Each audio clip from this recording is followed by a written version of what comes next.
Hi there, welcome. Before we get into today's episode, I'd like to invite you to take a moment to breathe in slowly and deeply, to hold it for a few moments, and then release it. To bring your shoulders up to your ears, to hold them there, then let them drop. Feel the tension ease just a little bit. Unclench your jaw, open your hands and flex your fingers if it's safe to do so. Feel your body start to soften, because right now, whatever is happening in your life, you're safe in this moment. Let that land for a second. Welcome back to the Post-Separation Abuse Podcast. I'm Danielle Black. Today is the first of 4 episodes in a series that I'm calling Working as Intended. The Australian family law system, in my view, is not broken. Rather, from everything that I've seen in the work that I do and from everything that I understand about the system, both from the inside as someone who has lived it, but also as a professional working on the outside, what I've noticed is that it is working exactly as it was designed to work. And the problem is what it was designed for and who it was designed for. The Australian family law system was built to adjudicate disputes between adult parties. It was built to resolve property, to allocate parenting time, to produce court orders. It was not built, not at its core, not at the foundations, not in the training of the professionals who work inside it, and not in the design of the court proceedings themselves, to see children. The, quote, best interests of the child was layered onto an architecture that was really never about children to begin with. And when we ask that architecture to do something that it was never built to do, it produces, predictably, the outcomes that we often see. Calling the family law system broken implies that it was once working, or that it was designed to work in a way that has since failed. But it hasn't.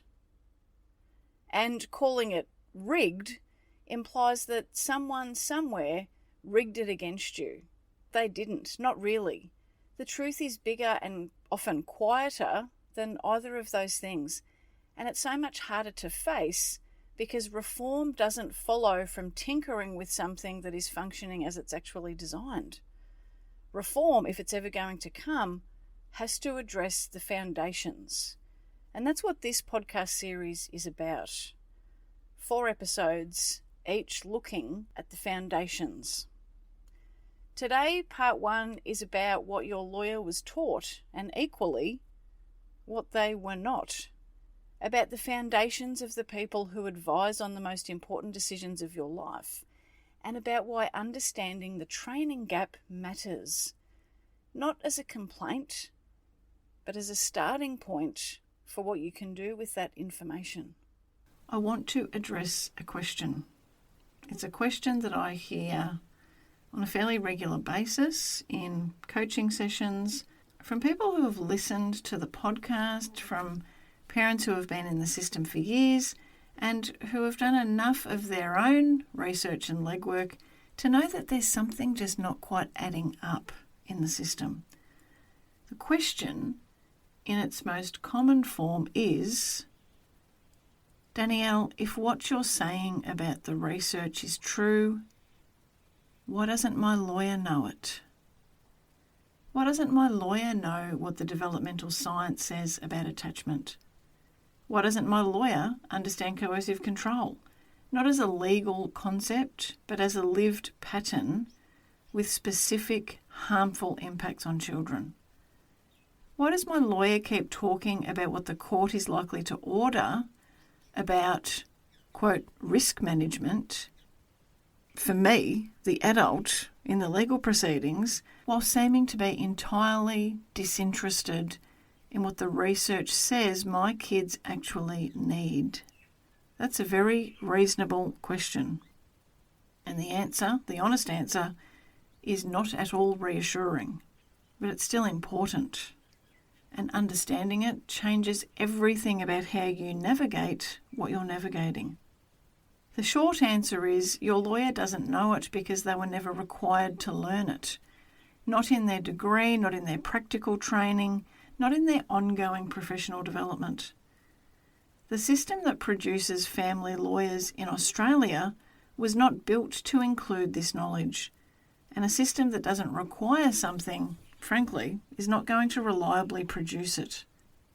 Today, we're diving into something that I think every parent navigating the family law system deserves to know, but it's something that almost none of them do. I want to talk about what your lawyer actually learned to become a lawyer, what the person appointed to represent your children's best interests was trained in before they got that role, and how the system that is making decisions about your children's lives came to be built the way that it was built. By whom, for whom, and with what assumptions about children are baked into its foundations. Now, fair warning, some of what we're going to be talking about might make you angry. I know it made me angry when I was researching it, not in a generalised, frustrated way, but in a very specific, this is documented and verifiable kind of way. The kind of anger that can be useful when it's aimed at the right target. This is part 1 of 4. Today, I'm covering the history and the training. In part 2, which is releasing next week, I cover what it means for how the system makes decisions about your children right now and what you can do about it. In part 3, we're going even deeper and a little bit broader in the sense that the problem that we're going to be unpacking in this series does not stop at the legal system, but rather it extends throughout the entire post-separation industry. An industry which is large and growing, that's full of coaches, programs, practitioners and credentials that use the language of child well-being and welfare whilst operating from a framework that is not built on any of the developmental research or science. And then in episode 4 of this series, we're going to look at where all of the information intersects. The fact that you still need a lawyer, you still need to be working with other post-separation professionals if you end up in the court system in particular. We oftentimes don't have the option to opt out of the system entirely. So what do we then do with everything that we now know? That's what episode 4 is going to be about. So I invite you each week to be tuning into the podcast. It is available on Apple Podcasts, Spotify, Amazon Music, and also on YouTube. Please join me on any or all of those platforms. And please also recommend this podcast to someone else in your world if you think there's someone that needs to hear what we're talking about. When parents come to me or to another coach on our team in the early stage of separation, they can often be focused on the strategy, what they should be saying, what they should be documenting. If they're in the court system, they might be wanting to know, well, how should they be engaging with their lawyer? How can they prepare for a family report? How to navigate communication with the other parent? All of those things are important, and all of us here at Danielle Black Coaching support clients with one or more of those things. But there's a question that almost nobody asks, and I think it should be one of the first questions, really, that every protective parent ponders. What does my lawyer actually know about children? Not what do they know about family law, but what do they know about children? What do they know about how children develop? What do they know about what children actually need to grow up securely attached, emotionally regulated, and psychologically intact? What do they know about what happens to a child's developing brain when they're subjected to emotional abuse, to coercive control, or to the sustained stress of a high conflict post-separation environment? That is the expertise that should be in the room when important decisions are made about your children's lives, about the parenting arrangements after separation. But in the vast majority of cases, that expertise is nowhere in the room. It's not even in the car park. And here's why. To become a lawyer in Australia, you complete a law degree, either a Bachelor of Laws or a Juris Doctor, followed by practical legal training and then supervised practice at a law firm. The whole pathway can take around 5 to 6 years from when you first start your degree to being admitted to practice. The foundation of every Australian law degree is a set of 11 mandatory subjects known as the Priestly 11. Every law school in Australia, all 39 of them, must ensure their students complete these subjects. They are a non-negotiable baseline of what every Australian lawyer knows. Here's what those 11 subjects are: criminal law and procedure, contract law, torts, property law, equity and trusts, administrative law, constitutional law, civil procedure, evidence, company law, ethics and professional responsibility. Let's read that again. Criminal law, contract law, torts, property, equity and trusts, administrative law, constitutional law, civil procedure, evidence, company law, ethics. What's not on the list? Family law is not on the list. Child development is not on the list. Attachment science, family violence, coercive control, child welfare, really anything to do with families and children, not on the list. Company law makes the list. The welfare of kids doesn't.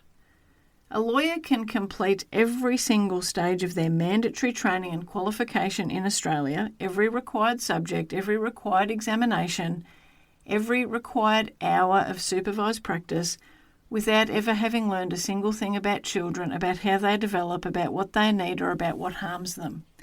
And then they can choose to practice in family law, the area where decisions about children's lives are made. The Priestly 11 was established in 1992. It's named after Justice Lancelot John Priestley, a judge of the New South Wales Court of Appeal, who chaired the Law Admissions Consultative Committee that determined what Australian lawyers needed to know. Before 1992, there was no national standard at all. Every state and territory ran its own admission system with its own requirements. Some lawyers qualified through university degrees, some through articled clerkship, which is essentially apprenticing under a practicing lawyer for 5 years with no university degree required. Whatever that lawyer knew, whatever their biases, whatever the assumptions of the era, well, that's what you absorbed with that process. The Priestly 11 was created in response to a big expansion of law schools in the late 1980s, when the Dawkins University reforms created 16 new universities in 4 years, and suddenly there were dozens of law schools producing graduates under wildly different curricula. The profession needed some kind of minimum standard to make sense of it all. So a committee of judges and legal admissions board representatives, note, not child welfare experts, not developmental psychologists, not family violence researchers, rather a committee of judges and legal admissions board representatives, they decided what lawyers needed to know. And what lawyers needed to know in their considered view was contracts, property, company law, evidence and procedure. The most meaningful attempt to update the Priestly 11 happened in 2019. The Law Admissions Consultative Committee proposed revisions, not dramatic ones, but the most thorough rewrite that there would have been in the 27 years since 1992. And they announced that the changes would come into effect on the 1st of January 2021. In September 2020, they published a brief statement saying that the update had been postponed indefinitely. Nothing beyond that, just that it was postponed indefinitely. Family law is still not in it. It's never been in it. And the people who have the power to put it in have now twice, in 1992 and then in 2020, decided not to.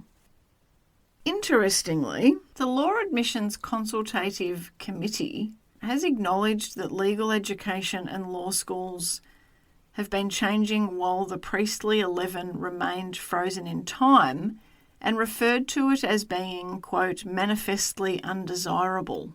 However, they still ultimately chose to postpone the update indefinitely. To understand why the system is the way that it is, you need to understand where it came from. Because the family law system in Australia, including the assumptions about children, parenting, about what matters, none of it was designed with children at its centre. It was designed with marriage at its centre. Before 1975, obtaining a divorce in Australia required proving fault. Not just choosing to separate, but proving that your spouse had done something wrong. Adultery, desertion, cruelty, habitual drunkenness, imprisonment, or insanity. Yes, there's a few of you listening to this probably thinking, yeah, I could have actually proved a few of those things if that was still in play. So you needed a lawyer. Sometimes you even needed a private investigator. And in defended cases, a barrister. It could be very expensive, it could be humiliating, and it could be very, very inaccessible to anyone who didn't have significant money. The double standard was also explicit and documented. A man could divorce his wife for adultery alone, so her having an affair. A woman could only divorce her husband for adultery if she could also prove an aggravated additional ground, such as desertion, cruelty, incest, or bigamy. Yeah, I know, gross. Parliament at the time was entirely men. They had views about succession, about legitimate children, about what constituted a sufficient grievance, and in isolation, as far as they were concerned, women's suffering did not constitute a sufficient grievance. In 1975, the Whitlam government introduced the Family Law Act, and that included no-fault divorce. Rather, there was one single ground for divorce, and that was 12 months of separation. The family court, counselling services, those things were introduced, and the stated intention was to try and humanise the system, to remove the vindictiveness of fault-based proceedings, to make separation accessible to people who couldn't afford lawyers and barristers and private detectives to prove fault. These were genuinely progressive intentions, and in terms of removing humiliation and often excessive cost from divorce proceedings, that reform was successful. But here's what no one talks about. One of the primary organised forces pushing for no-fault divorce was an organisation called the Divorce Law Reform Association, which on the surface sounds very neutral, but really, I don't think it was. I came across some information from researchers that, as far as they were concerned, they felt that it was functionally a men's rights group, motivated substantially by resentment at the amount of money flowing from husbands to ex-wives under the existing system. Some researchers have referred to the Divorce Law Reform Association as functionally being more of a men's rights group that was motivated substantially by resentment at the amount of money that was flowing from husbands to ex-wives under what was then the existing system. So, on that basis, It sounds as though the reform that modernised Australian family law was possibly partly driven by men who were angry about money, and embedded in that motivation was an assumption that would shape the next 50 years of family law thinking, that the interests of parents needed to be balanced against and weighed alongside the interests of children. But crucially, the system was not designed for children. It was designed for adults, for separating adults. Children were an afterthought, and in so many ways, I think they still are. Let's now bring this back to the present, because I don't just want you to feel like this is the History Channel, although I hope you're finding this somewhat interesting. Let's bring this back to what happens when your lawyer is sitting across from you today. Your family lawyer has chosen to practice in family law. They have the Priestley 11, the contracts, property, company law evidence. They might have also done additional family law study. They might have attended some family law CPD events. They probably know the Family Law Act, case law, procedural requirements, the legislative framework. They might be excellent at, quote unquote, the law. But the law in and of itself is not the problem. The problem is that the law as it currently operates asks practitioners to make assessments about children's best interests, and the practitioners making those assessments have no guaranteed or expected training in what children's best interests actually look like from a developmental, attachment or trauma-informed perspective. The government has funded $900,000 over 4 years to develop continuing professional development on coercive control for legal practitioners. 4 years, $900,000 for the entire Australian legal profession. And it's available, but to my knowledge it's not mandatory, which means that a lawyer can choose to do it and it may count towards their annual professional development requirement, or they can complete their CPD requirement through case law updates and legal ethics seminars. Either one, perfectly acceptable. Either one counts. And the CPD requirement itself, the ongoing professional development that every Australian lawyer must complete each year, has no mandatory content on child development, attachment science, developmental psychology, or trauma-informed practice. None. So a family lawyer can complete 30 years of professional development or more without ever actually formally engaging with information, with research, with content about what children actually need. Now, this is not a criticism of individual lawyers. Some family lawyers are deeply informed, genuinely child-focused, and do extraordinary work.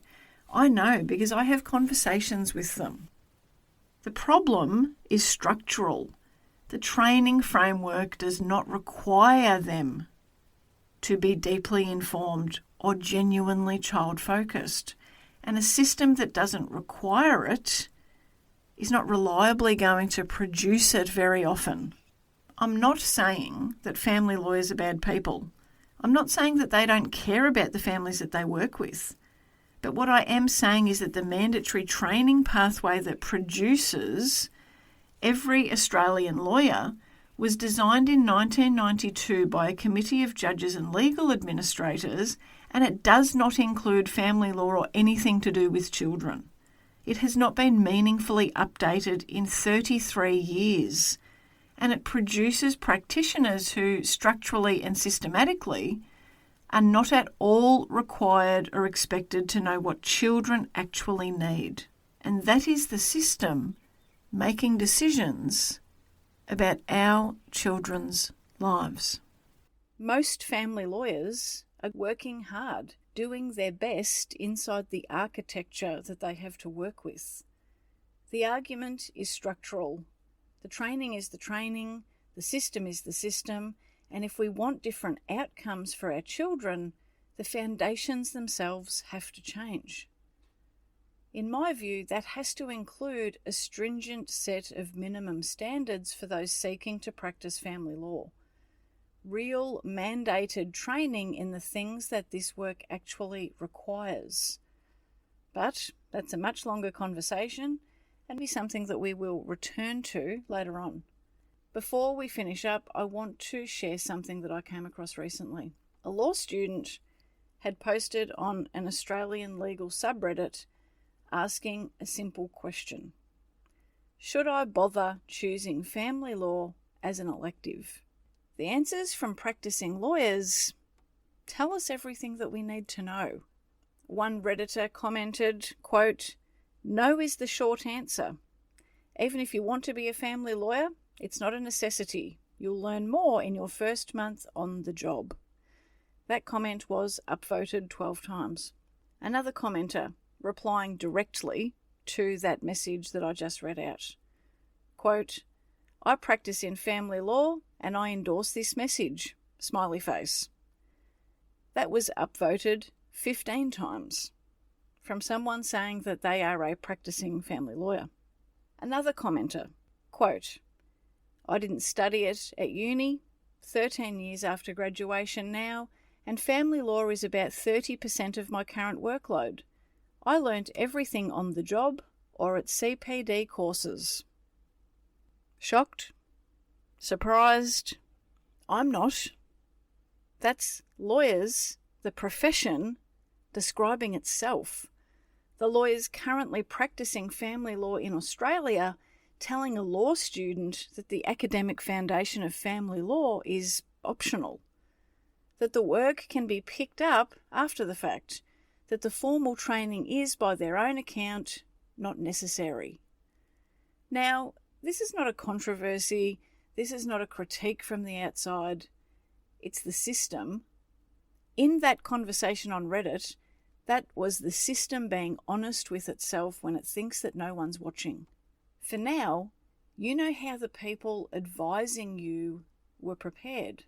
In part 2, I'm going to talk about the independent children's lawyer, who they are, what they're actually trained in, and why the excitement many parents feel when one is appointed is often replaced by something else entirely.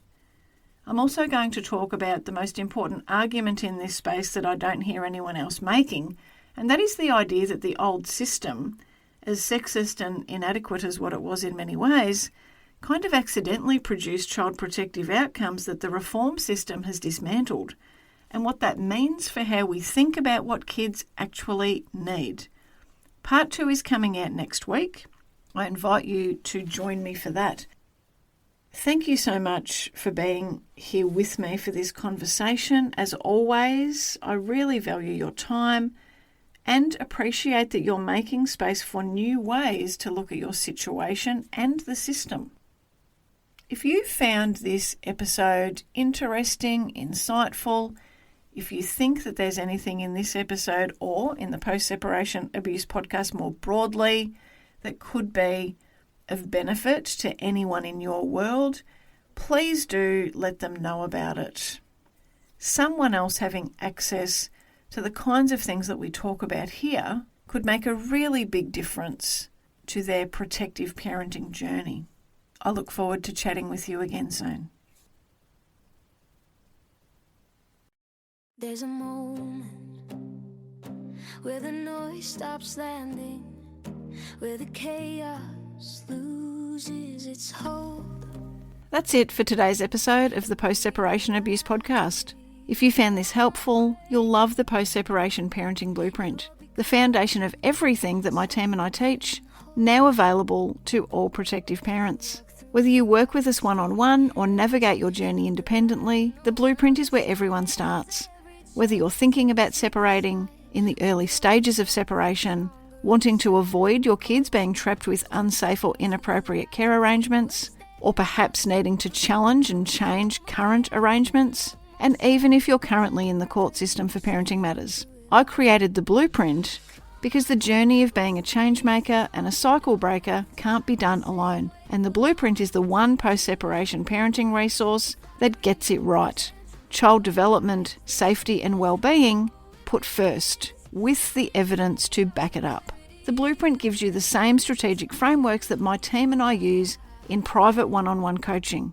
And it's available on an online platform for you to access whenever and wherever you need.